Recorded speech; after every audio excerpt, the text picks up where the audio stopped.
Hello, everybody. Can you hear? Yeah. Hello.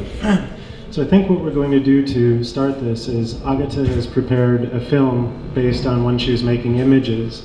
And I think to give, well, first of all, I would like to see it. I've never seen it. So I'm quite curious, given the questions I've already written based on the photographs, I would like to see her sort of making images. So we're going to start with a about 3 minute film, and just to kind of get a sense of what the work is about, and then we will show images from the book and have a small conversation about the work within.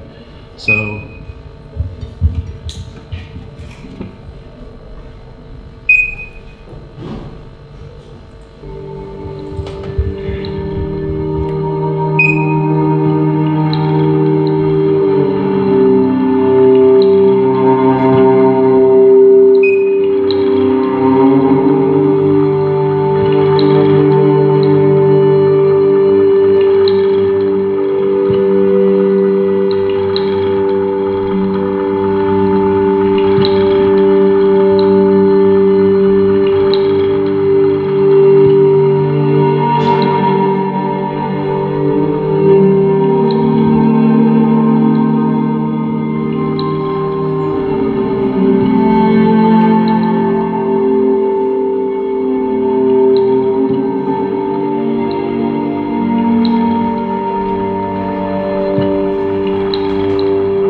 Na stałe nie wiedząc o tym, a nawet wiedząc tak jakby coś przeciwnego, że nie będę, że moje całe ja wymykało się kwestii bieszczadzkiej, podążało kwestią Kanada pachnąca żywicą.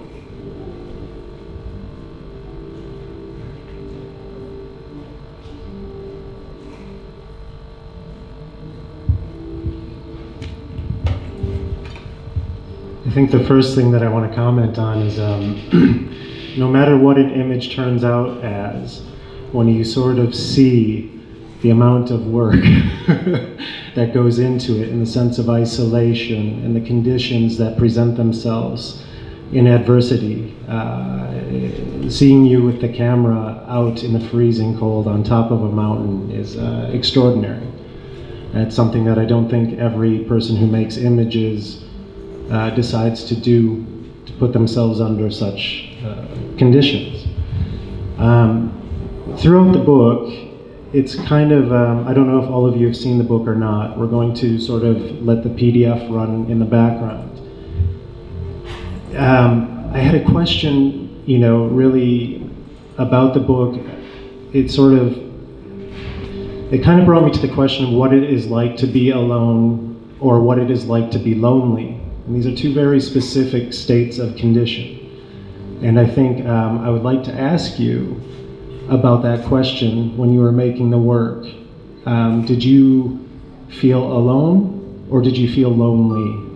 Because the way that you describe how the project started about getting into your car and leaving, to me it seemed like not to be lonely, but to be alone, purposefully alone. So I'm going to let you kind of answer that. First of all, so yes, I wanted to be alone and feel this feeling loneliness. I wanted to be alone because in my job I worked a lot of in Ukraine, and I spent a lot of time, really one year in Ukraine, and this job in Ukraine to fills me, you know, because I traveled a lot on war zone in Ukraine, and 2015 I suddenly had this feeling that I'm a little bit confused, and because I stuck with this work in Ukraine, and I decided in 2015 that I had my last trip to Donetsk, and then I have to rest. And I come back to Warsaw, and I feel that I feel in Warsaw uncomfortable because the Warsaw was just too crowded to me, and I have to leave immediately. So that's why one day I just packed my car and I leave to Bieszczady, because I wanted to be alone, absolutely alone. And then I thought that I have to start taking the photographs again. I mean that I had to learn take these photographs again, and I wanted to learn take silent in this mountain. And again, that's why also I focus to these people who lived and moved to Bieszczady and live and live on the top of the hill and live alone. Was the work that you did in the Ukraine, was it with photography? Yeah. So you were in Donetsk, you were in the war zone? Yeah. Okay. So what one question might lead to then, and it's not stated in the book, I didn't realize that condition. And I guess as an American, not military, but as an American, one of the topics of citizens in America is post-traumatic stress. Do you think you were going through this? Are you sure? I'm not. I'm not really sure, but I never use this word that I have a PTSD, so that's why I need this make this work in Bieszczady, because I have a lot of friends who still working in Ukraine, and I have one my friend is still now he's working on Syria and in Iraq. So because of him, I never use this word, and I can't say that I have some, I don't know, PTSD with me. I need this rest I need this rest because I want to still in my next in my future job I want to leave to Syria and for example to Kurdistan, but I need the space and because I think this work is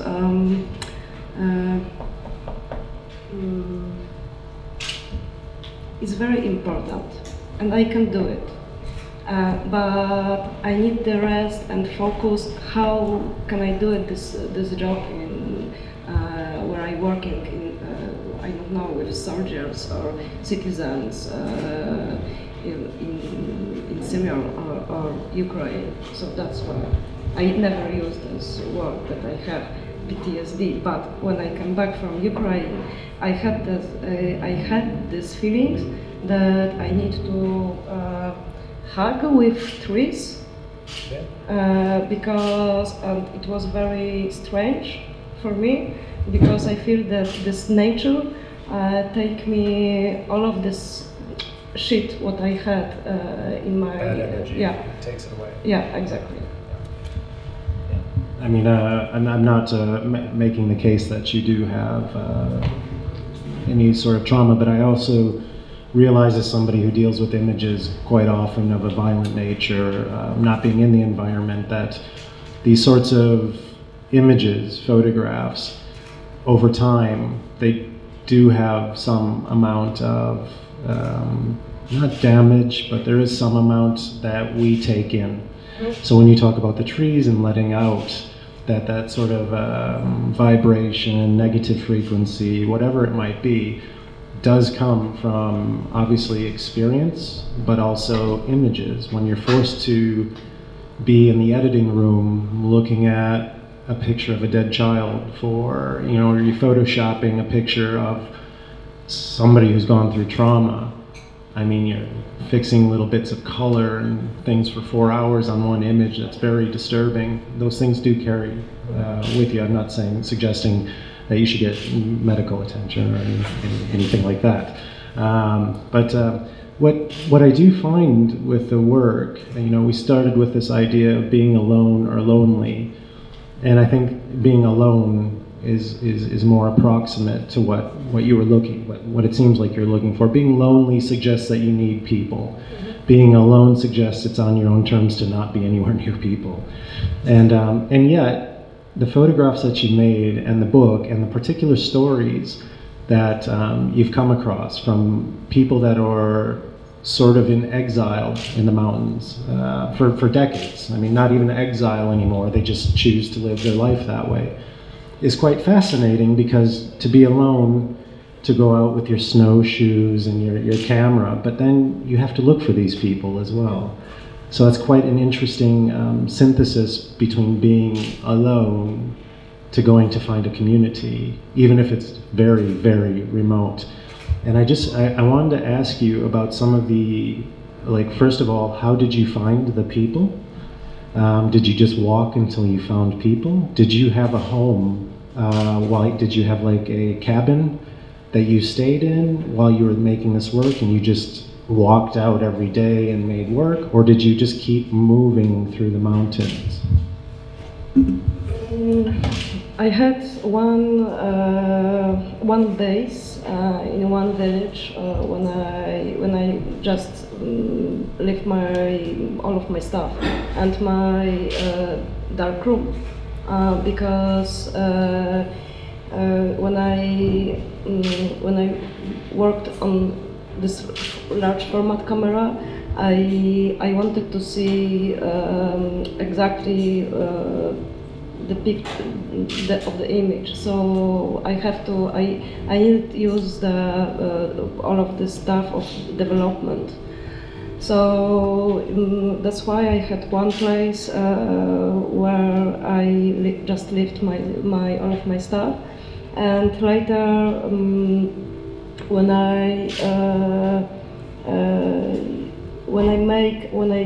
worked about nature, so I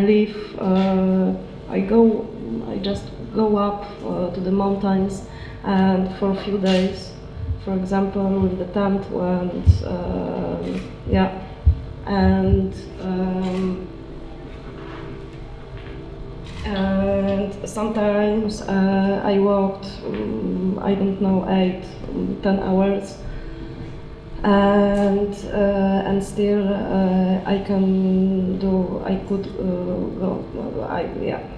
I can do one picture or not or I can do nothing. And when I meet people, I read a lot of before my trip to this mountain, and I heard some story about some of these people, and so I just walk and try to find their houses, and sometimes. Somebody told me, "Oh, Agata, you work on this project, so maybe you heard there is some little woman who came there in 1950s, and she might be interested for you." So, so it was part chance, but part also research beforehand, and also people saying to you, "Go see the 85-year-old woman who lives down." And all of my work, at the beginning, I divided actually this work for two parts. So I divided on the part of when I working on the nature, and the second part was when I working on with these people. And when I working on the nature, I always be alone. And I carry, and I always have with my this large format camera. But when I was with people, I had only the small camera, and because this work was different, and I make a lot of notes, and I had to be quickly and patient and carefully of them. You can see that is about a level of intimacy, I think, with the sitters, because if any of you have used a large format camera, they're not exactly, they're kind of invasive, because you have to ask somebody to take the picture, then you have to set up the tripod, then you have to, it takes a little bit of time, and there's a little bit of performance to it as well, whereas a 35 or whatever you were using is quite quick. It's quite fast. So a little bit about the sitters. I think of it a little bit as the region that you were photographing, the place that you were photographing. It's a little bit like a stage. A lot of things are regarding a stage in photography when it comes to place. And you have a cast of characters, absolutely phenomenally interesting people that have come from different places, are different ages. Certainly, from what I remember, there was a French man who was a bit younger, but most of the people are in their 40s, 50s, up. Yeah. So they came to the mountains at a time when the political system was quite different in Poland, being communism, and I think many of them have been there since, I don't know if it affected them that much, because they had been living there since the 60s and the 70s and the 80s, so I don't know how much of it they saw, because it was so remote, so far away. But if you could give us, if you had to choose one of the characters in the book that made perhaps the biggest impact, the biggest impression on you, and if you could, the one that I bonded with through reading your book was Joseph K. It was one of the first characters in your book, and that's not to say actors in the wrong way, but characters. If there was one of these people in your book which really made a sincere impression on you, can you tell us who it was, and can you explain how that experience happened, and what if not, that's okay too. If nobody if nobody made an impression, that's absolutely fine. That's how it goes with most of the world for me. But here. But do you want? Did you have one person that you met in your experiences that really stood out? I have. because all of this person are very important for me, and all of this story, maybe, I don't know, maybe the story of Adam, for me it's the most uncomfortable, because there is really... Was he the drug? He had the drug background? No. He's 8 person, and he's one of who really regret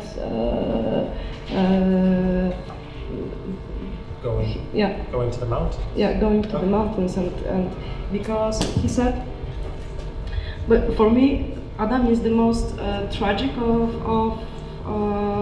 of my project. There is some paradox of this book, because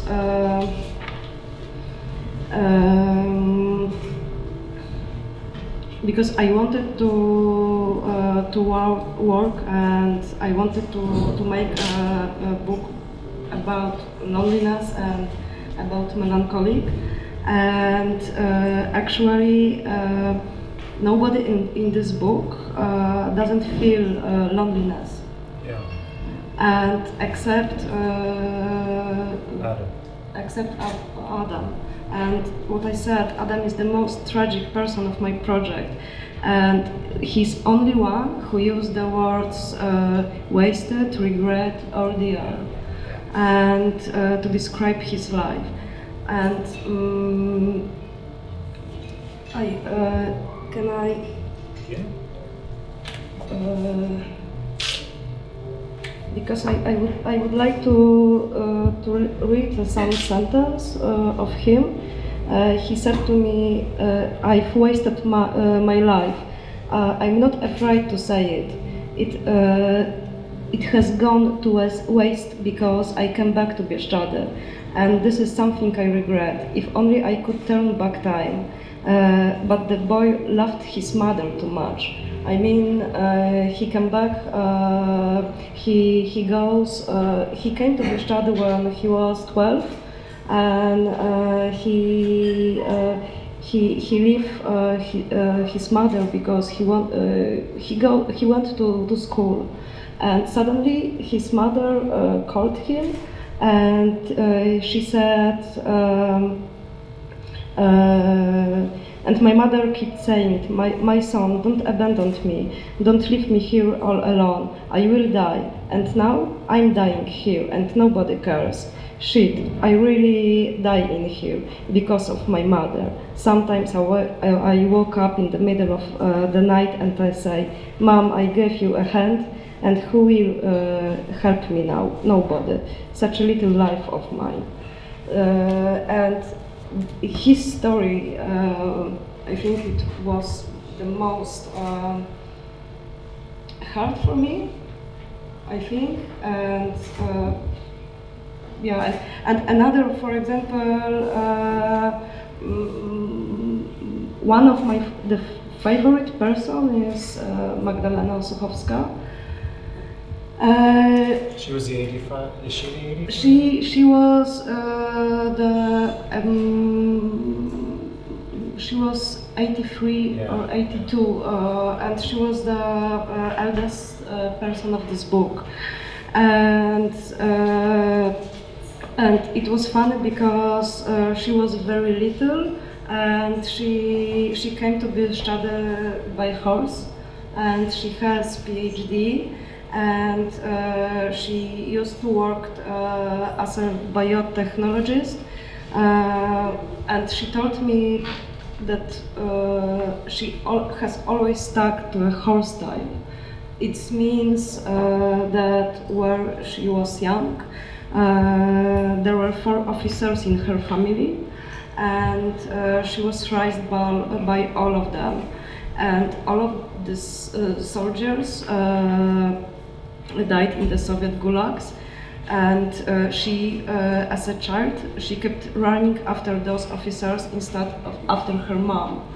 So when she was 4, one of these officers, who was her uncle, put her, the 4 years old, on a horseback for the first time, and since then she claimed that she stuck to a horse tail.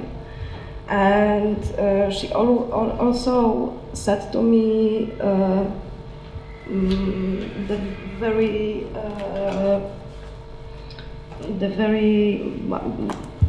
I like this language, what she said. She said to me, this forester was her husband. This forester husband treated on my toes so much that I got sick and tired of him. One day I left everything and came here. I left everything behind and now I just don't care. And she was actually like that. And she always said that she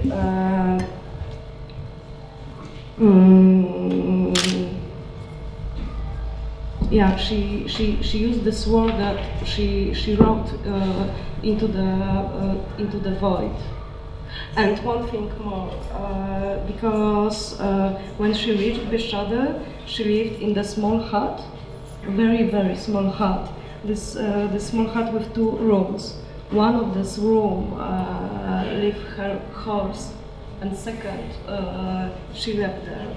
And she had very small space with a lot of history book. And she had obsession about story of Łukasz Ciepliński.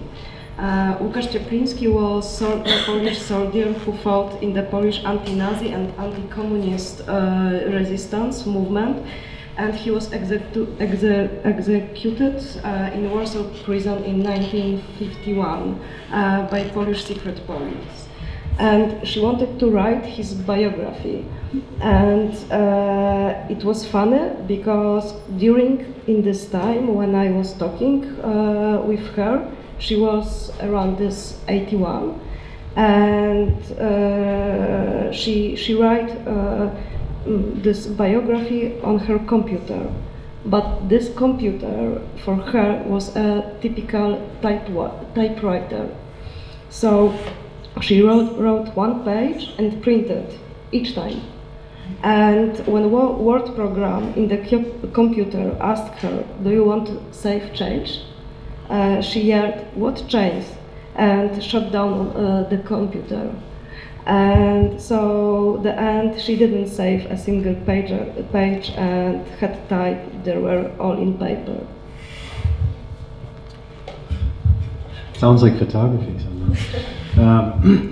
With the stories that you've come back with, the things that you've written in your notebook that were put into the book itself, are something that I like to think of as sort of not in a good way, but as a dying tradition, which is oral tradition, being able to speak history and being able to give stories through speaking to one another. I think we don't do this as much anymore. I think this is in the context of Europe in particular, a lot of history, folklore, these sorts of things have been told to one another. Before books were printed in mass market, before the internet, obviously. And it's one of those things that your book reminded me of, that we're losing a little bit with all of these possibilities of communication and all of this interconnectedness that we have with the internet and travel and so on. We're losing, oddly, in adverse terms, an ability to communicate in a certain way. Speech in particular, we tend to type, to text, to send messages, and those sort of long traditions of having an ability to speak to one another, to pass our histories to one another, is being lost a little bit in cities in particular. So finding these stories in these sort of outposts, these places in the forest is fascinating to me. And I hope it's something that sort of continues in a way.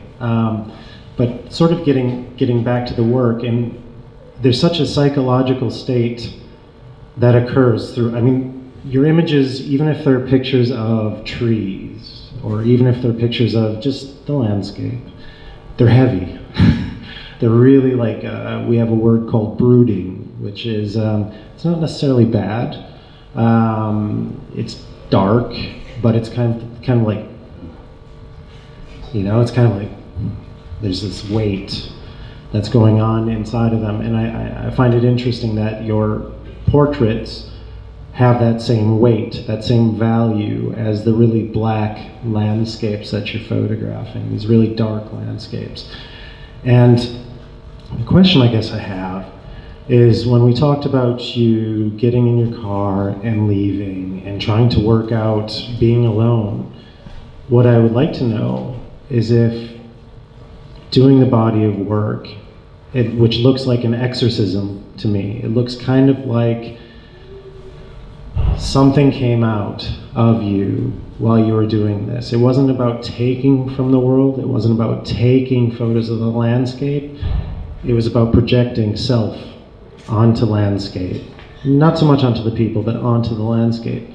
So what I want to know through this process of making these images in this book, do you feel psychologically, mentally, like you accomplished your goal of finding alone, and also of being away from people, and also of having, did you give something to the landscape when you did this? Did you put something, did you project something? Did you get rid of some weight from your mind when you went and did this project? At the end, when you were finished, did you feel like,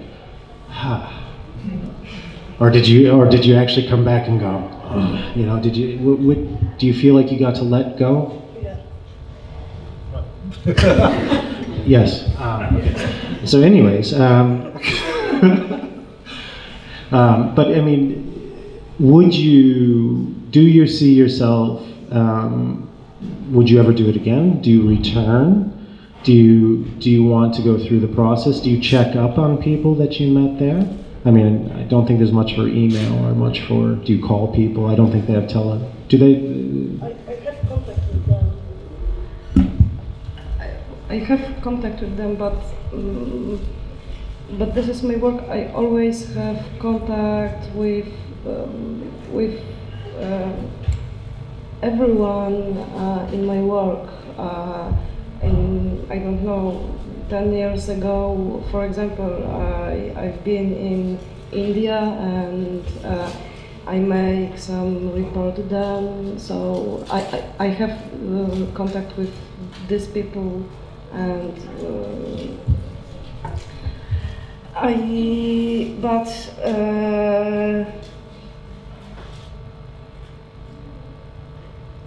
I feel that this is finished for me, but now I want to come back to strictly photojournalist work, and I don't know, maybe I work on like. I wanted to go now to Kurdistan, for example, yes. And after when I finish this work in Kurdistan, I know that maybe I need to come back and make the project very simply like that, because I need it for myself actually. There's a great English photojournalist, photographer who did that as well. It's almost using landscape as therapy, or using these moments of being alone. A man named Don McCullin, who's most people have heard of, but he does that as well. He would go to Vietnam or whatever, and he would come back and then later on he would make pictures of the English countryside without one person in them. This kind of ability this need to pull back. And I think that's very it's a good way to keep your sanity, especially if you're going to go to Kurdistan or Syria right now. It's really a tough place to put yourself. I don't, it's interesting, you kind of, it sounds like you make a distinction. You make a division with this body of work versus your photojournalist side. And I was wondering why you make a distinction with the work. Why it's different for you. Is it because of not being on assignment? Is it because there's no RPGs? Is it because there's no guns? Or why do you make a distinction between this body of work and your photojournalistic work?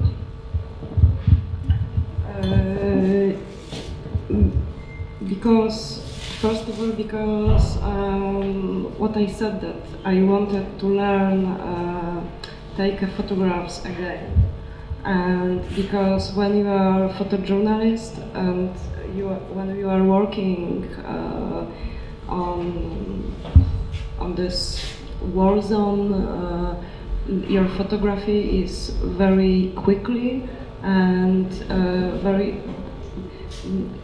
very often you don't look at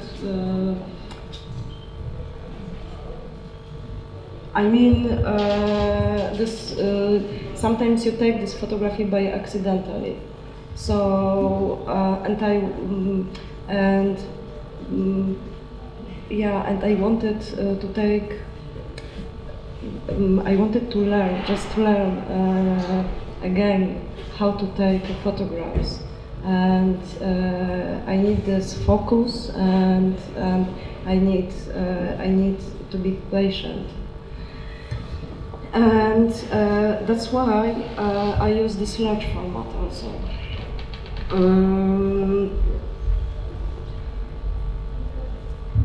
I would like to. Yeah, I'm sorry. It's absolutely fine. That's well answered, and exactly what I was hoping to hear. Is this in terms of projects that you do, is this the first time you've done kind of a larger project about Poland? Yeah. So you're usually, it seems like with photojournalism, maybe you're here, but you're out quite a bit. And so coming back from Ukraine, or before you go to Kurdistan or whatever, there must be a very inward, the project is very inside. It's also about where you come from, correct? You're Polish, and so I was wondering if within the body of work that you've made here, if that sense of identity, being that you're obviously quite international in terms of where you work, what you see, where you've been. Did it matter to you that it was homeland? Did it matter to you that it was Poland? No. It has nothing to do. I'm not creating you as a nationalist. I'm just asking if there was something about it being home in Poland that had a sincere effect, or if you just saw it as just a project in the mountains that were close and you just left. Yeah, it was just it has nothing to do with being Polish. It's just that they're the closest mountains right there. Okay, absolutely fantastic. Do you work in film as well? For the most part, did you do a lot of film while you were there, or is it simply the large format camera and the small camera? Moving image. Cinema, film. Do you also film, moving? Yeah, Did you make movies as well while you were? Sometimes, yes. Yeah. Do you have any plans to do anything with that footage? Yeah, I would like, but also what is important, I think, if my work. When I'm working, I try to think in holistic way. I try to think through photography, through moving picture, through sound. Yeah, and fruit sound especially. When you're doing photojournalistic, are you doing you doing film? Yeah. Yeah. Okay. And because after I sometimes I make some short I don't know how it's called, maybe film. I prepared. I spent 3 months on Maidan Revolution, and I made the story about about just revolution, the story of revolution, and it is film. I would imagine the display when you did exhibitions that having is this body of work being shown here now? Do you have? It's not here at the festival. No, okay, no. Just book. Yeah, just book and the picture from book, and I show some of landscape and portraits and everything, and also I record when I was there. I recorded also the voices and the sound of nature. And my friend, who is artist, he's called Bartosz Dziadosz. He makes me like a sound essay on this exhibition, and for me it is very important because the sound is very important because when you can you listen the sound and see the picture, you can go to the, I don't know, like travel to the inside of this picture. That happens to be one of the, for me, one of the things that photography lacks massively is sound. Whereas film, sound is such an important part of our experience with the world. That so when you're making a photograph or you're listening to the voices, it's such a different, the volume is much greater when you can have the actual oral, the sound behind it. But I don't know, I'm not sure, if we want to open this up to questions. Are you okay to have questions from the audience? Don't know, I don't know if we need this anymore. Not really sure. Or I could bring you guys the microphone. Does anybody have any questions regarding Agata or the work in general, or any critique of our performance? Or?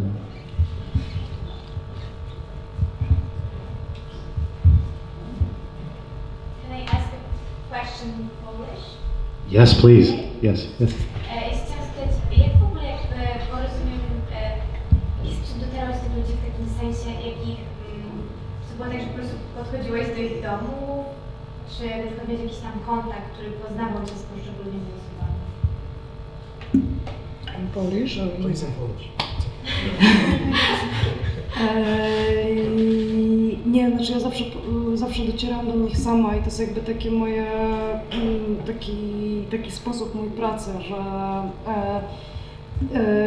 ja nie wiem, są dwa sposoby takie, tak, że ja albo o nich słyszałam i ktoś mi po prostu mówił mniej więcej miejsce, gdzie ta osoba mieszka i ja po prostu szłam do niej i po prostu mówiłam, kim jestem, co robię. Wiem, że wrócę za 2 dni, czy tam za 3 dni. Wracałam i później już zostawałam z tą osobą, nie wiem, na kilka tygodni. Po prostu się wprowadzałam do niego i mieszkałam z nimi. I w ten sposób też jakby nie chcę, żeby to zabrzmiało brzydko, tak, ale brałam tę historię, znaczy w sensie takim, że ja po prostu słuchałam przez cały czas i pomagałam mi w takich codziennych, życiowych rzeczach, nie wiem, w pracach, przy koniach, czy przy owcach, czy po prostu takim byciem, tak? I ci ludzie po prostu zaczynali opowiadać o sobie. Właśnie i w ten sposób jakby, nie wiem, jak ładnie powiedzieć, zyskałaś ich zaufanie? Że to było tak, że po prostu jakby przez to, że żyłaś z nimi, to bo jednak często... Znaczy ja mam też coś takiego, że ja się też otwieram bardzo. Dlatego, że oni dają ci część siebie, część swojego życia i ja uważam, że to jest po prostu nie fair, gdybyś ty była zamknięta przed tymi ludźmi, więc moim zdaniem ja mam takiego, żeby być jak najbardziej uczciwym wobec każdego, z kim pracuję, po prostu ja daję im olbrzymi kawał siebie. I oni wtedy po prostu, mi się wydaje, że na tym polega się to zaufanie takie, że ty im coś dajesz, to oni dają ci też coś od siebie.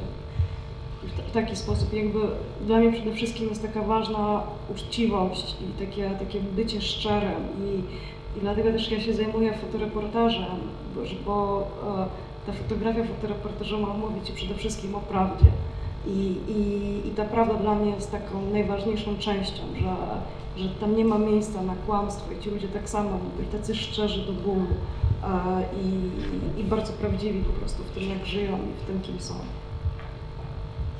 Przepraszam, Pani mówiła, że ten wyjazd był pewnym takim wynikał z potrzeby własnej po pobycie tam w Ukrainie. Tak. Czy uważa Pani, że również potem ten wzajemny kontakt, bo rozumiem, że w pewien sposób odzyskała Pani spokój, prawda? I siły potrzebne do dalszej pracy. A czy według Pani rzutowało to również na tych ludzi? Czy ma Pani jakąś świadomość, coś zadziało się w ich życiu w związku z tym naszym spotkaniem? No, nie wiem, znaczy ja się staram wierzyć, że trochę, znaczy, że coś, nie mówię, że ja coś zmieniłam w ich życiu, tak, ale że może im w czymś pomogłam, będąc tam na chwilę z nimi. A druga rzecz jest taka, że ja z nimi przez cały czas mam kontakt i się po prostu bardzo z nimi tak, no, zbliżyliśmy się do siebie i oni, jakby nie wiem, no mam wrażenie, że jakby oni po prostu zyskali może kogoś po prostu w swoim życiu, że nie wiem, jak zawsze gdzieś jestem przyjazna, to zawsze ich odwiedzam, dzwonimy do siebie bardzo często. Mam nadzieję, że coś ten mój pobyt też im dał. Ale w kontekście tej samotności, prawda? Ja mam też pytanie, czy ci ludzie w ogóle nawzajem, czy oni się znają? To jest dosyć mała przestrzeń tych Bieszczadów, więc oni się jakby słyszeli o sobie i oni się znają czasami, bo oni się gdzieś przecinają na drodze w tych górach. A już właśnie drugie też pytanie odnośnie tych relacji, co już tak padło. Czy na przykład czułaś się na początku jako taki trochę intruz, czy raczej jak taka właśnie ktoś, kto przed ich odwiedzi, jest zainteresowany nimi i w zasadzie od początku można było czuć, że jesteś tak mile widziana, czy na przykład ktoś tak w ogóle odrzucił cię od początku i stwierdził, że jesteś intruzem, który gdzieś... Oni nigdy nie patrzyli się... Tych osób było wiele więcej, tak? Z którymi ja spędzałam czas, rozmawiałam z nimi i tak dalej. I nigdy nie czułam czegoś takiego, że oni mnie traktują właśnie jako obcą, jako intruz, dlatego że ja zawsze też dosyć a to po prostu, nie wiem, czy to nie wynika po prostu przeze mnie, także ja po prostu zawsze tak bardzo uważnie do kogokolwiek podchodzę, jak z kimś rozmawiam, albo jak nie wiem, po prostu wkraczam w czyjeś życie. Miałam dwa takie przypadki, dwie osoby, które byłyby idealne jakby żeby się znalazły w środku tej książki, a które się nie znalazły. Dlatego, że na przykład jedna z tych osób to jest taki człowiek, który się nazywa Henryk Wiktorini. On jest takim archetypem takiego samotnika. I on faktycznie jak żyje gdzieś, żyje w takim miejscu, że nie wiem, ja na przykład szłam 2 dni do niego, bo zgubiłam drogę, tak? On nie ma nikogo wokół siebie, ma tylko swoje zwierzęta. I jak udało mi się go nakłonić, żeby ze mną się spotkać, żeby porozmawiał, żeby mnie poznał trochę, to nie wiem, spotkałam się z nim z 5 razy i on nagle powiedział mi coś takiego, wiesz co, ja jestem teraz, nie rozmawiamy przez jakiś czas, dlatego że jestem w bardzo trudnej sytuacji, bo zmarł mi koń. A on z tym koniem żył 20 kilka lat, tak? I ten koń był naprawdę to była jego najbliższa osoba i on przeżywał autentyczną żałobę po tym koniu.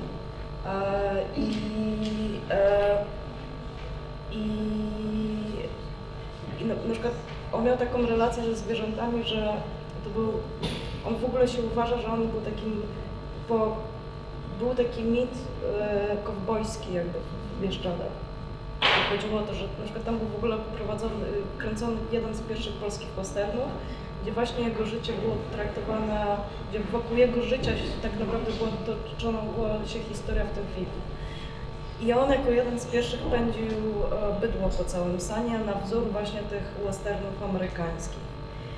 I on pędził kiedyś to bydło po to, żeby sprzedać krowy. I jak wrócił do siebie do domu, to dostał wiadomość, że on musi wracać, bo te konie, które sprzedał drugiemu człowiekowi, nie chciało wyjść na załadunek. Bo jak od razu jak on wyjechał, on zaczął wyć i płakać za nim. Jak on wrócił, to one ciukiem poszły za nim do jego domu. Więc on miał taki kontakt ze zwierzętami. Jakby ja po prostu czułam coś takiego, że ja nie mogę dalej ingerować w to jego życie, dlatego że on za bardzo po prostu przeżywa to, no bo zmarła mu bliska osoba, tak? W cudzysłowie bliska osoba. I po prostu ja w tym momencie czułam się jak intros, który mi przeszkadza po prostu. A druga osoba była taka, która na przykład nie chciała się sfotografować i powiedziałam, okej, Piotrek, a to możemy, nie wiem, tę fotografię obejść jakoś, tak? Ja uwielbiam z nim spędzać czas do dzisiaj. Uwielbiam z nim rozmawiać. To jest człowiek, który na przykład nie ma szkoły podstawowej, a ma tak nieprawdopodobną wiedzę na temat, nie wiem, pszczół, w ogóle zwierząt, roślin, natury, że to jest coś niebywałego. Ja mówię, pytam się go właśnie, czy mogę w takim razie go sfotografować, czy mogę go zawrzeć w książce. On powiedział, wiesz co, wolałbym nie, dlatego że nawet jeśli sfotografujesz mnie od tyłu albo fragment mojego domu, to wtedy ja przestanę już być, ja chcę być anonimowy. Ja nie chcę, żeby ktokolwiek o mnie gdzieś wiedział, że ja istnieję. I jeśli mnie gdzieś tam zawrzesz, to ja stracę tę swoją anonimowość. A poza tym druga rzecz jest taka, że ja bym chciał, żebyś ty najpierw przyszła do mojego domu i się zapytała mojej ziemi, czy ona się zgadza na to, żeby być sfotografowana. I czy mój koń się zgadza na to, żebyś to zrobiła mu zdjęcie. Ja wiem, okej, totalnie to szanuję. A uwielbiam go i rozmawiam z nim za każdym razem, kiedy jestem tam. I potrafię z nim spędzić 8 godzin, siedząc i po prostu gadając i gadając. It's great. I'm not understanding any of it, but it's fantastic. To ja mam jeszcze jeden pytanie w takim razie. Na przykład, bo jak dostałaś od informacji, powiedzmy, że ktoś gdzieś żyje w jakiejś dolinie i masz tam zaobserwować coś, że na przykład ci ludzie w związku z tym, że żyją gdzieś tak trochę, żyją samotnie gdzieś po prostu w takich swoich pustelniach, czy na przykład na miejscu są uznawani za jakichś takich tak negatywnie właśnie, czy jakimi takimi, na przykład albo jak ktoś słyszał, że chcesz tam iść, to ktoś na przykład ci mówi, że to jest niebezpieczne jakoś, czy w sensie przez tą jakąś bardziej lokalną tam społeczność na miejscu? Nie, znaczy niektórzy z nich są uważani za jakiegoś tam rodzaju, nie wiem, innych, tak? Ale to jest wszystko jakby akceptowalne.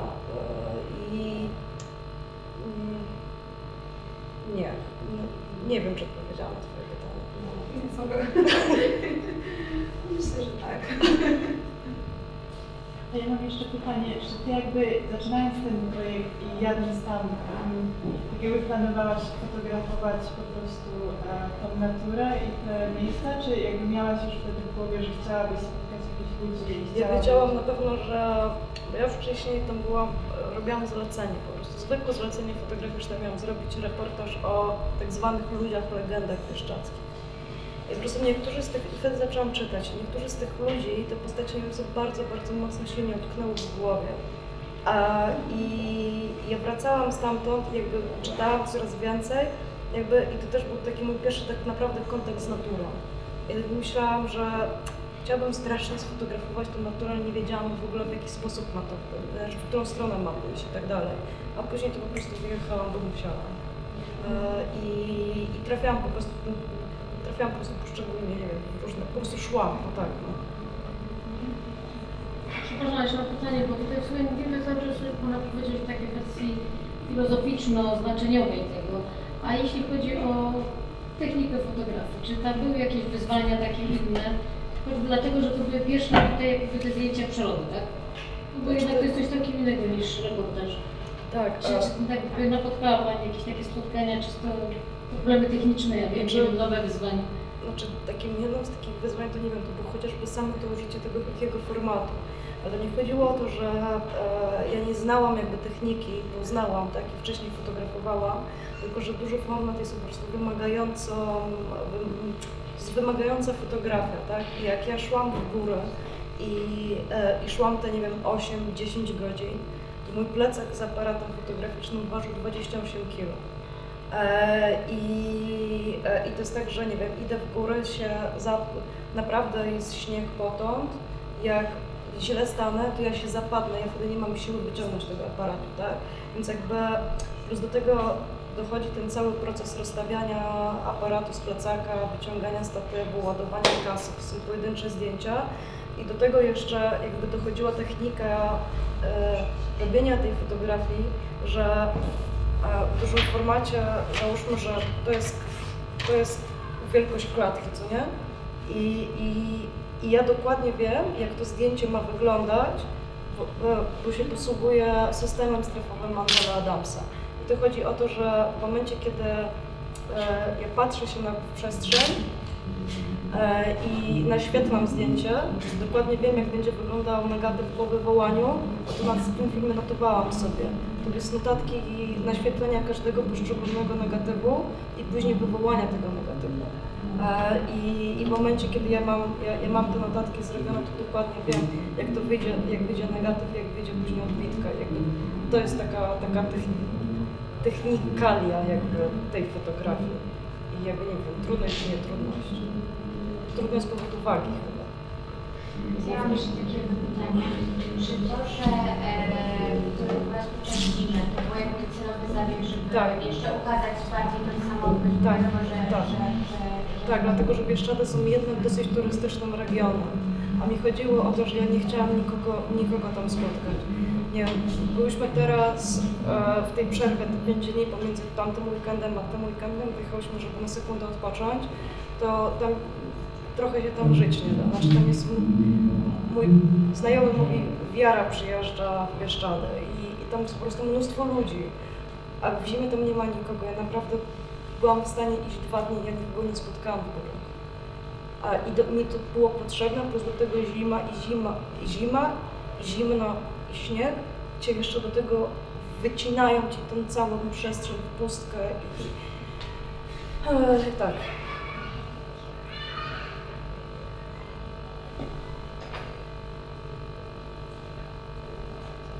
So, that sounded lovely. Does anybody have any more? Polish is definitely an option. Does anybody have any more questions before we wrap it up? Any more? Okay, Agata, thank you so much, and thank you all for coming today. I really appreciate it.